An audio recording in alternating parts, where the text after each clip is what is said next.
By the end of this video, you'll know how to use the conic curve in Fusion 360.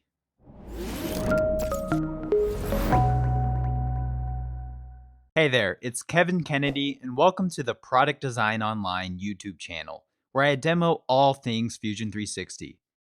If you're new here, be sure to hit that red subscribe button and go ahead and comment below and let me know what you plan on using Fusion 360 for. The conic curve can be activated from the Sketch drop-down list or from the right-click Sketch menu. The conic curve command creates a curve driven by two endpoints, a vertex, and a row value. Once the command is activated, you'll need to select an origin plane or any pre-existing faces or sketch geometry on which you would like to draw the curve. Then simply click to set the first endpoint, and you'll have to click a second time to set the second endpoint. Then, as I move my mouse cursor, you'll notice that the curve starts to form in the direction of my mouse. At this point, you'll need to set the vertex by clicking a third time with your mouse. I'll simply click to set the vertex. After the vertex is set, you'll see that you can either define the row value by typing it out in the input field, or you can adjust the row value by dragging the blue directional arrow. Now, it's important to note that the value entered for row must be between 0 and 0.99 repeating. To imagine this, think of a conic curve as a rounded corner, which then means row is the ratio of the distance of the peak of the rounded corner to the sharper corner. Or in simplest terms, it's the distance 1 over distance 2. If you're not familiar with conic curves, then you'll want to familiarize yourself with the type of geometry that is created based on the row value. Imagine you have a three-dimensional cone shape in front of you. Then you decide to slice it in half with a plane. Depending on what angle you slice the cone at, you'll get a circle, an ellipse, a parabola, or a hyperbola. If the row value is 0.5, then the conic is a parabola. If the row value is greater than 0.5, then the conic is a hyperbola.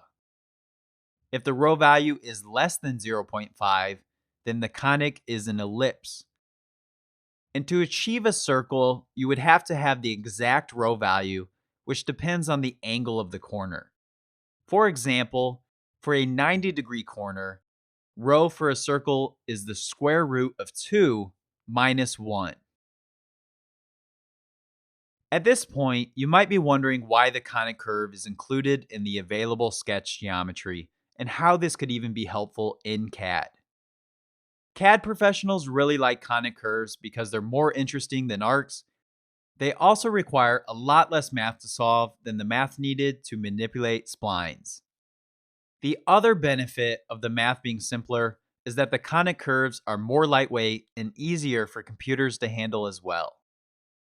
Now, the nature of their combined x squared and y squared terms means that conics have a varying curvature, but they do not ever change convexity as splines can.